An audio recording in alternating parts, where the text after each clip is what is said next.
এবং জনগণের জন্য যদি কাজ করতে হয় তাহলে অবশ্যই একটি রাজনৈতিক দলের পরিকল্পনা থাকতে হবে কিভাবে দেশ পরিচালনা করবে, কিভাবে কি কি কাজ করবে জনগণের জন্য, সেই পরিকল্পনাগুলো থাকতে হবে।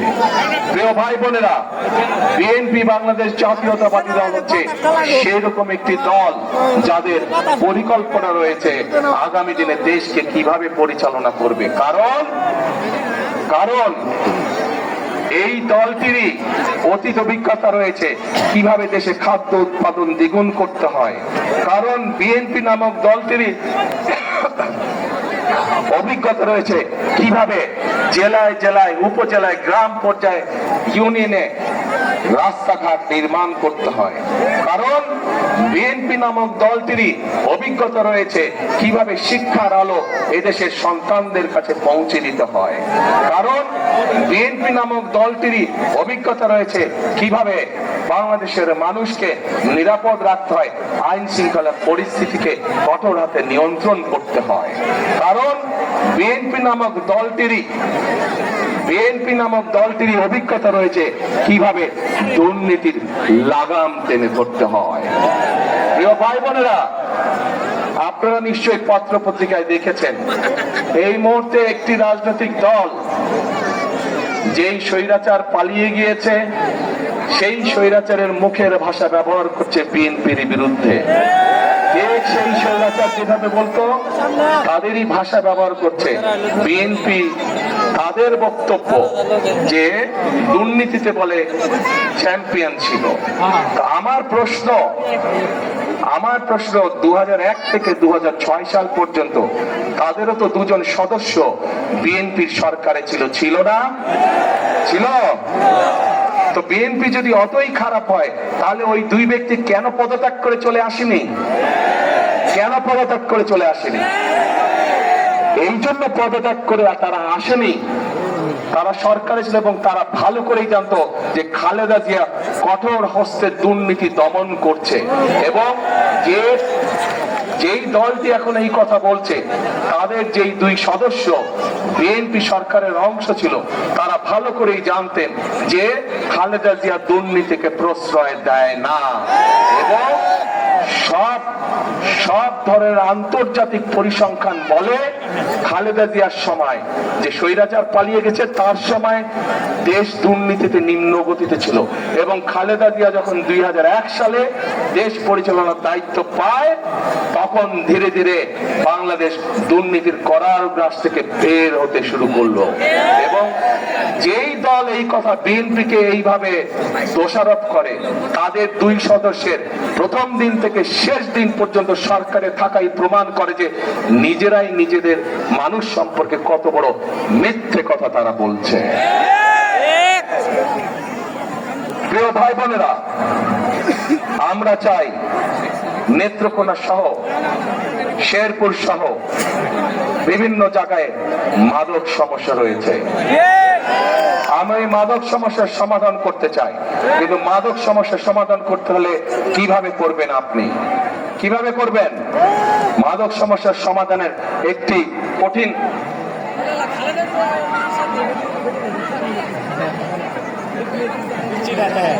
মাদক সমস্যার সমাধান করতে হলে আমাদেরকে সেই তরুণদের, সেই যুবকদের কর্মসংস্থানের ব্যবস্থা করতে হবে। ঠিক? মানুষের যখন কাজ থাকবে, কর্ম থাকবে, চাকরি বাকরি থাকবে, ব্যবসা বাণিজ্য কম বেশি থাকবে, তখন মানুষ এগুলোর মধ্যে যাবে না। আমরা সেই পরিবেশ তৈরি করতে চাই।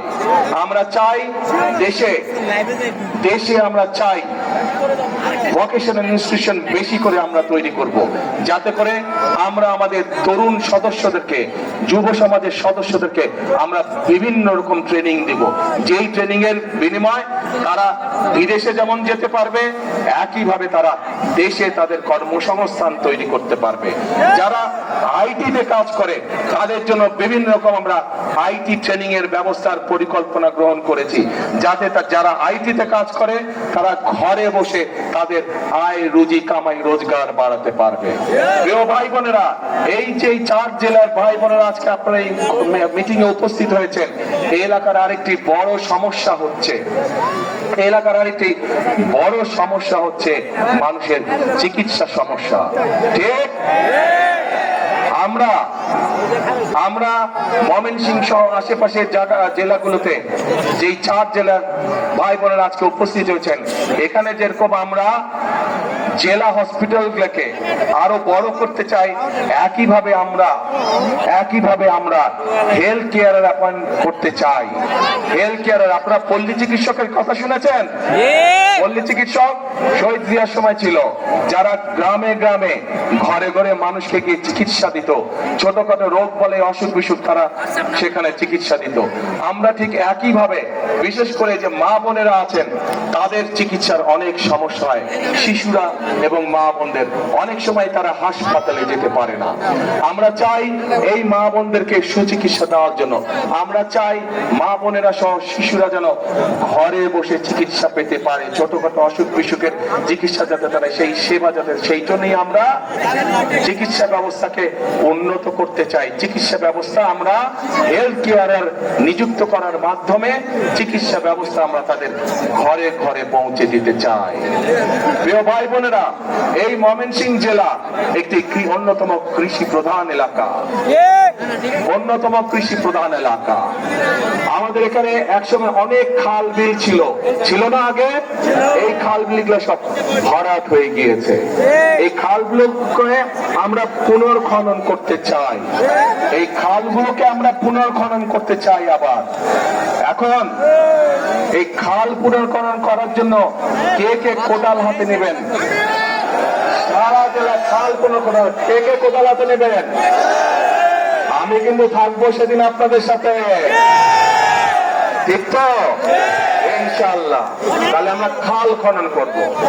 এখন প্রিয় ভাই বোনেরা, এই যে সংক্ষেপে আপনাদের সামনে আমি কতগুলো কথা বললাম, আপনারা কি মনে করেন যদি এই কাজগুলো করতে আমরা কম বেশি সক্ষম হই, ইনশাআল্লাহ 12 তারিখে আপনারা ধানের শীষকে ভোট দিয়ে জয়যুক্ত করলে, ইনশাআল্লাহ 12 তারিখে বিএনপি সরকার গঠন করলে, এই যে যেই কথাগুলো আপনাদের বললাম, ফ্যামিলি কার্ডের কথা বললাম, কৃষক কার্ডের কথা বললাম, স্বাস্থ্যের কথা বললাম, শিক্ষার কথা বললাম, তরুণ বেকারদের মাদক সমস্যা দূর করার জন্য কর্মসংস্থান ব্যবস্থার কথা বললাম, এই কাজগুলো যদি করা হয়, আপনারা কি মনে করেন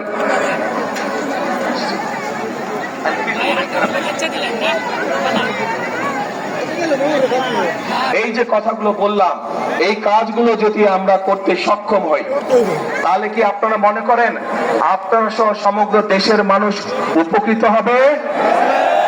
কে কে মনে করেন উপকৃত হবে? সবাই মনে করেন? তাহলে আপনারা কি চান আমরা এই কাজটা করে, এই কাজগুলো করে? কারা কারা চান যে বিএনপি এই কাজগুলো করুক? যেই কাজগুলো কথা বললাম সবাই চান? ঠিক আছে, ধন্যবাদ। এবার আমার একটা জিজ্ঞাসা আপনাদের কাছে। আপনারা তো এতক্ষণ আমাকে জিজ্ঞাসা করলেন যে ভাই ধানের শীষে ভোট দিব, কিন্তু বিএনপি কি করবে আমাদের জন্য? এটাই তো আপনাদের জিজ্ঞাসা ছিল আমার কাছে, তাই না? আমি তো বললাম বিএনপি ইনশাআল্লাহ সরকার গঠন করলে আমরা কি কি করব, বললাম না এতক্ষণ? সংক্ষেপে বলছি, আরো অনেক কাজ আছে, আরো অনেক কাজ করবো আমরা ইনশাআল্লাহ, তবে সংক্ষেপে বললাম আপনাদের কাছে। এখন আমার একটা জিজ্ঞাসা আছে আপনাদের কাছে। আপনারা যে বললেন এই কাজগুলো করলে আপনাদের উপকার হবে, কিন্তু তার আগে তো ভাই আপনাদেরকে একটা কাজ করতে হবে। কি সেই কাজটা বলেন তো? শুনি না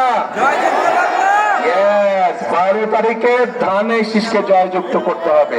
এই 24 জন দাঁড়ান তো, ওখানে দাঁড়ান, 24 জন দাঁড়ান, এখানে ওখানেই দাঁড়ান, আপনি ওখানেই দাঁড়ান, লাইন করে দাঁড়ান, ধাক্কাধাক্কি করো না, ধাক্কাধাক্কি করো, লাইন করো, লাইন করো।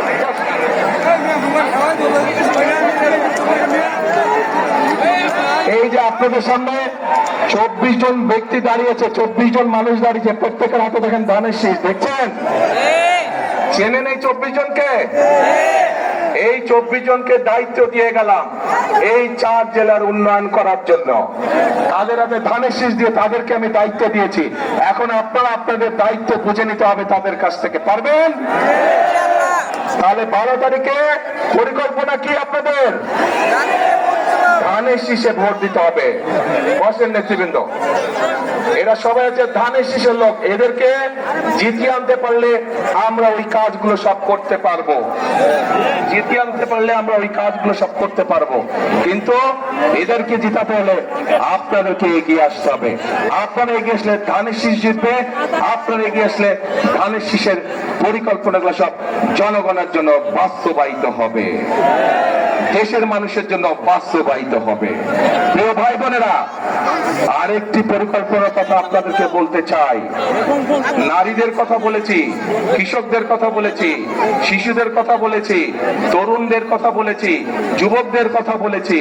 আরেক শ্রেণীর মানুষ আছে আমাদের সমাজে, যে মানুষগুলো আমাদের জন্ম থেকে মৃত্যু পর্যন্ত আমাদের সাথে থাকেন। তারা সম্মানী মানুষ, তারা জীবনের বিভিন্ন সময় আমরা যখন বিভিন্ন মুসিবতে পড়ি সেই সময় তারা আমাদেরকে পরামর্শ দিয়ে থাকেন। সেই মানুষগুলো কারা? সেই মানুষগুলো হচ্ছে আমাদের বিভিন্ন মসজিদ, বিভিন্ন মাদ্রাসার ইমাম সাহেবরা, খতিব সাহেবরা, মুয়াজ্জিম সাহেবরা। আমরা এই সম্মানী মানুষগুলোর জন্য ইনশাআল্লাহ বিএনপি সরকার গঠন করলে পর্যায়ক্রমিক ভাবে সারা দেশে বিভিন্ন মসজিদ, মাদ্রাসার ইমাম সাহেব, খতিব সাহেব যারা আছেন, মুয়াজ্জিম সাহেব আছেন, তাদেরকে আমরা সম্মানী দিতে চাই সরকারের পক্ষ থেকে, যাতে করে তারা সম্মানের সাথে জীবন যাপন করতে পারেন। শুধু তাই নয়, একই সাথে আমরা তাদেরকে বিভিন্ন রকম ট্রেনিং দিব, যাতে করে তারা ভালোভাবে জীবন যাপন করতে পারেন। এই পরিকল্পনা ভালো লেগেছে আপনাদের কাছে? ইনশাআল্লাহ। এখন ভাই বোনেরা, 12 তারিখে তো আপনারা কি করবেন? ভোট দিব। ধানের শীষে ভোট দিবেন। যাবেনটা কখন? ভোট দিতে কটার সময় যাবেন? সকাল 8টায়। দুপুর 12টায়? ও, দুপুর 11টায়? সকাল 9টায়? তো কখন? হ্যাঁ, তাহাজ্জুদের নামাজ পড়তে উঠবেন ওই দিন। আল্লাহর কাছে রহমত চাইবেন যে যাতে সারা দেশের ধানের শীষ জয়যুক্ত হতে পারে, এই রহমত চাইবেন আল্লাহর কাছে। তারপরে এলাকার মানুষকে সাথে নিয়ে আপনি মুসলমান হলে তাহাজ্জুদ পড়বেন, আপনার অন্য ধর্মের ভাই বোন যারা আছে তাহাজ্জুদ পড়ে বের হবেন, তাদেরকে সাথে নিয়ে যাবেন, গিয়ে তারা তাদের ধর্মীয় আচার অনুষ্ঠান ভোরবেলায় যেটা থাকে সেটা তারা করবে। পাশে আপনারা মুসলমান যারা ফজরের জামাত আদায় করবেন, যার যার যেই ভোট কেন্দ্র, ভোট কেন্দ্রের সামনে, ঠিক আছে? পরে লাইন দিয়ে দাঁড়াবেন, ভোট শুরু হবে, সাথে সাথে ভোট দেওয়া ইনশাআল্লাহ শুরু করবেন। কিন্তু ভোট দিয়ে সাথে সাথে চলে আসলে চলবে না, কি করা লাগবে? ভাবতে হবে, কড়াই গন্ডায় বুঝে নিয়ে আসতে হবে। কেন এই কথাটা বললাম?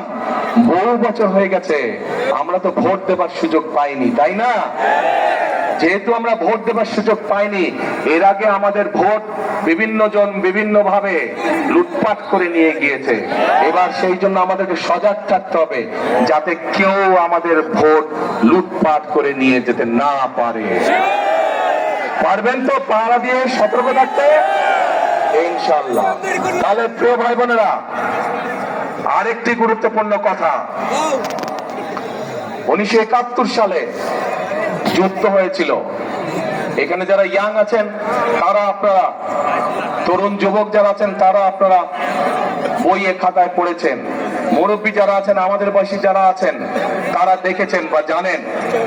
সেই যুদ্ধে দেশের স্বাধীনতা অর্জিত হয়েছিল, সেই যুদ্ধে বহু মানুষ শহীদ হয়েছিল। প্রিয় ভাই বোনেরা, পরবর্তীতে এই 2024 সালের 5ই আগস্ট সেই স্বাধীনতাকে রক্ষা করেছে এই দেশেরই ছাত্র জনতা সহ সমাজের সকল শ্রেণী পেশার মানুষ। প্রিয় ভাই বোনেরা, সে 71 সালের যুদ্ধই হোক, 24-এর আন্দোলনই হোক, কে পাহাড়ি মানুষ, কে সমতলের মানুষ, কে বিভক্তি মানুষ অথবা কে বৃহৎ জনগোষ্ঠীর মানুষ, এটি কিন্তু কেউ দেখেনি। রাজপথে সবাই পাশাপাশি আন্দোলন করেছে। 71 সালের যুদ্ধের মাঠে সবাই একসাথে যুদ্ধ করেছে। কে মুসলমান, কে বৌদ্ধ, কে খ্রিস্টান, কে অন্য ধর্মের মানুষ, কেউ দেখে নাই। কাজেই এইবারে 12 তারিখের নির্বাচনে আমাদের সকলকে একসাথে থাকতে হবে, ধর্ম বর্ণ নির্বিশেষে আমাদেরকে একসাথে থাকতে হবে। কারণ আমরা যদি একসাথে থাকি, আমরা যেভাবে স্বাধীনতা অর্জন করেছি, আমরা যদি একসাথে থাকি, আমরা যেভাবে স্বৈরাচারকে বিদায় করেছি, আমরা যদি ইনশাল্লাহ সামনের দিনেও এক থাকি, তাহলে অবশ্যই আমরা এই বাংলাদেশকে ভবিষ্যতে আমাদের সেই প্রত্যাশিত বাংলাদেশের দিকে নিয়ে যেতে পারবো। কে বোঝা গেছে ভাই? সেই প্রত্যাশিত বাংলাদেশকে যদি গড়ে তুলতে হয়, তাহলে স্লোগান হবে একটাই। কি সেই স্লোগান? করব কাজ, করব কাজ, করব দেশ, সবার আগে বাংলাদেশ। আবার বলে করব কাজ, সবার আগে বাংলাদেশ। প্রিয় ভাই বোনেরা, মনে রাখতে হবে, আমরা ঐক্যবদ্ধ থাকলেই বাংলাদেশ এগিয়ে যাবে। আমরা ঐক্যবদ্ধ থাকলেই আমাদের প্রত্যাশিত বাংলাদেশ গড়ে তুলতে পারবো। আমরা ঐক্যবদ্ধ থাকলেই জনগণের শাসন কায়েম করা সম্ভব হবে। আমরা ঐক্যবদ্ধ থাকলেই জনগণের প্রতি জবাবদিহিতা নিশ্চিত করা সম্ভব হবে। কাজে আসুন, আমাদের আজকের এই নির্বাচনী জনসভার শপথ হোক, আমরা এই বাংলাদেশকে জনগণের বাংলাদেশে পরিণত করব। আমরা এই বাংলাদেশকে জনগণের কাঙ্ক্ষিত বাংলাদেশে রূপান্তরিত করব। শেষ কথার এক কথা, করব কাজ, গড়ব দেশ, সবার আগে বাংলাদেশ। আল্লাহ হাফেজ। বাংলাদেশ জিন্দাবাদ। বাংলাদেশ জাতীয়তাবাদী